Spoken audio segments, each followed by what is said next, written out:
the revelations in Kamloops, British Columbia, about what has been discovered at the Kamloops First Nation. That is in Kamloops, British Columbia, where we learned that the remains of more than 200 children have been located on the site of a former residential school.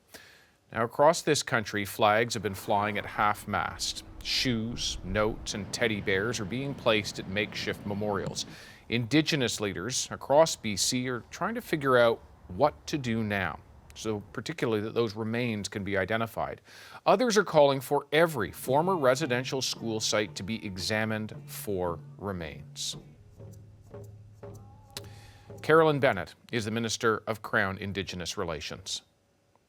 Minister, thank you very much for joining us. And I think many Canadians are absorbing the realization of what we have learned over the past few days, but it comes with the recognition that we don't know the names of people who might be buried on that site, and their families don't know that they might be buried there. What is your government prepared to do to fix that?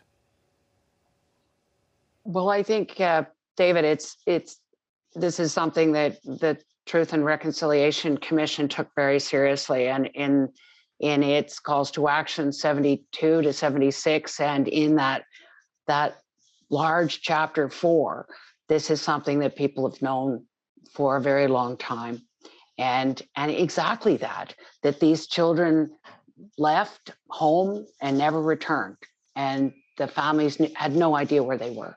And so what we are learning from Kamloops is that there was a knowing that they began work on this 20 years ago, to be able to find out and verify what the understanding had been by a lot of the elders and the people who'd been there.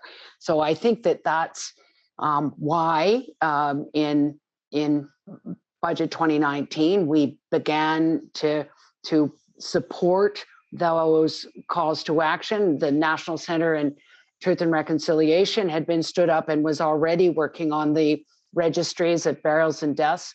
And now then the next work was to deal with all of the communities potentially affected across the country and ask them, what process do they want? What do they need supported? And they have come back very clear. They wanted Indigenous-led, in community-based, survivor-focused, as well as culturally sensitive. And so now we are supporting communities as they do their research, as they access archaeological expertise, as well as the work on commemoration.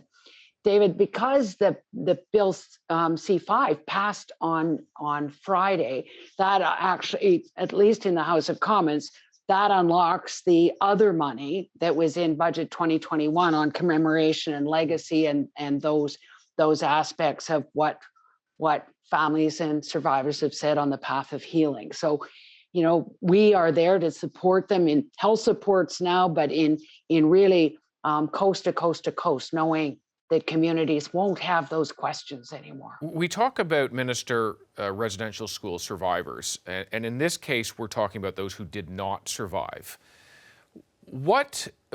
6 years after the Truth and Reconciliation Commission recommended getting a registry going, getting an acknowledgement, getting a search going of all of the residential schools, the cemeteries, the grounds around them, where is your government on achieving that? Well, I just think that this was what the TRC was about the children that were taken and the families left behind. And so it's been very important to listen to the families as to how they want this work done. They don't want a company hired, an archaeological company hired, and go and do that work. They want to do the work themselves in their communities. As you know, David, some of the residential schools have been knocked down. Some of them have been turned into a museum, like at Six Nations. Some of them have been turned into a learning center and hotel where people can come and learn about it, like Tanaha in Cranbrook. So each community has its way of working and their priorities, listening to the families and the survivors, and we are working with our partners to receive their direction, and then we will fund the way they want to do this work. I am struck in the case, Minister, of this particular First Nation because they actually went independently with their own funds, and although we don't know everything about what transpired, the reporting is that they hired a company that used radar that can see through the ground and down below. The fact that the First Nation had to take that step on its own is telling to a degree, but I also wonder what the federal government's understanding of what those findings are, because I know that community is quite rightly in a period of grieving right now, but there are a lot of things that we don't understand about what the findings are. I wonder if the federal government has a better or deeper understanding of what exactly has been found. Well, first, David, of course, that this community has been doing this for at least 20 years. And when I was told about it Thursday night by the Charlene Bello from the First Nations Health Authority, she immediately wanted it to be seen as an opportunity for healing and coming together as a community. And then when I talked to Cookie Casimir later Thursday night, she was mainly focused on making sure her community was okay and bringing together all the former Kupkis to design a ceremony and be able to do that work. So I will have a conversation with Kupki Casimir in the near future, but at the moment I think they're dealing with the grieving, and we are there for them with whatever they need. And Minister, I don't mean to belabor this point, but just to help all of us in our better understanding, what exactly has been found? There is a report that, and the First Nations have been very clear, it is a preliminary report of up to 215 remains of children. But do you know exactly what they have found? No, I think that again that this is the community is dealing with this, and I will learn in due time. Minister, I also want to ask you because the thing that always strikes me about residential schools is that this is not something that from our deep history. This is residential schools existed in your lifetime, in my lifetime. There are many survivors. There are many people who have families today who don't have their loved ones because of the very thing that we're talking about now. And yet when I think back to the Truth and Reconciliation Commission and the many recommendations there, one of them was that the Catholic Church should apologize for its role, and the Pope directly should. And that hasn't happened. 6 years since the TRC reported. What efforts is your government making to elicit some kind of acknowledgement and apology from the Catholic Church for its role? We are committed to being able to resolve and respond to all the calls to action, including that one. And I couldn't agree with you more that this is something that the commissioners heard from the families and survivors. They want an apology. And the government of Canada apologized in 2008. This has to continue, and the pressure has to stay. And I think that I've met with the Council of Bishops. I've met with a number of groups really trying to put this forward. But I think you're right that in order to unlock healing, we need to be able to do what was asked of all of the partners in terms of the churches and all of the parties to the agreement. So I agree. Well, we will. And I wouldn't want to suggest on the part of survivors that sorry is enough. Sorry alone is enough, but it is a start. And 6 years after the TRC essentially requested this of the church, we still don't have that acknowledgement and that apology. It's very interesting that a number of my Catholic friends have felt that they within their church expect better and that they want to see this apology happen. And so, I think that it is a matter of every Canadian now, as we've said, this is from George Floyd to Joyce Echaquan to now this revelation that once you know the truth, you can't unknow the truth. And everybody becomes highly motivated to be part of the resolution and the reconciliation. As you said, I mean, these souls are lost forever, but we have to do everything we can to work with families and survivors and to be able to make sure that they know that they've been heard and that finally Canadians know what we never learned in school. I certainly didn't. I was elected in 1997. I didn't know the last residential school closed in 1996. This is really part of every Canadian, and it's the reason why, I think that as new Canadians come to this country, that they I think a lot of them have come with ideas as to how we can do better and how we can go forward. Minister Bennett, thank you very much for your time. Perry Bellegarde is the National Chief of the Assembly of First Nations and joins us now. Mr. Bellegarde, thank you very much for your time on a difficult day, a difficult week. We certainly do appreciate it. I think people are, of course, shocked at this news, but they're also craving more information. What more do you know? I know the First Nation particularly has said this is preliminary, but what more do you know about what they've found? Well, again, 215 bodies of children, some as young as 3, were found. And we had a meeting with Chief Casimir yesterday, and they want to do the proper investigation, the proper research, the proper DNA, but as well the proper ceremony with the elders at that school. And right now, though, across Canada, there's a big push to have the proper research and the investigation on at all 130 plus residential school sites, because Kamloops was one of the largest ones in Canada, but there was 130 plus residential schools.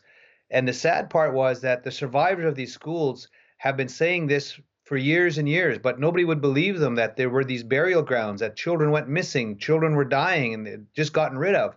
Nobody would believe the survivor stories. But sadly, now we have the horrific truth, the horrific evidence. And so this has to be dealt with in a very, very, very sensitive and respectful way for the families, the survivors, because these children were stolen and discarded. And so there has to be a righting of a huge wrong. I know it's very early days, but as you certainly note, there are families out there, brothers and sisters who wonder what happened to members of their own family, who don't know where they might be buried, be it at this particular location or one of dozens of others across the country. In the case of this specific one, what needs to happen now? Again, work with Chief Casimir and the council and the elders from that territory. They're doing proper ceremony. They're going to be contacting the families and the loved ones. All the research and the analysis and the investigation has to get done properly. And this is just one site. And so they've got to work very closely with the leadership and the elders from that territory. 215 lost souls. So there's a lot of wounds opened up from a lot of survivors. And a lot of family members have a lot of questions. So there's still a lot of work that has to get done. And we just call on all levels of government to make sure there's adequate human and financial resources to make sure this is done properly. National Chief, I think back to when the Truth and Reconciliation Commission made its recommendation 6 years ago next month. And one of the things that was in there was come to grips with the very thing we're talking about now, create a registry so that it is known who died, if we can get some closure on how they died, and certainly for their families where they're buried. And yet here we are 6 years after the fact. What does the federal government need to do to actually do the very thing the TRC called for?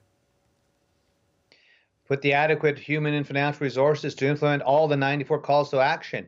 Within the TRC Commission's report, to deal with the missing and murdered children, there's calls 71 to 76. They have to be implemented as soon as possible. And that it calls for the investigation, the research, the documentation, and the proper analysis and review of all this information sooner than later at all the 130 plus residential school sites. I've said before that the residential school system was a genocide of our people. Nobody can deny that now. The evidence is clear.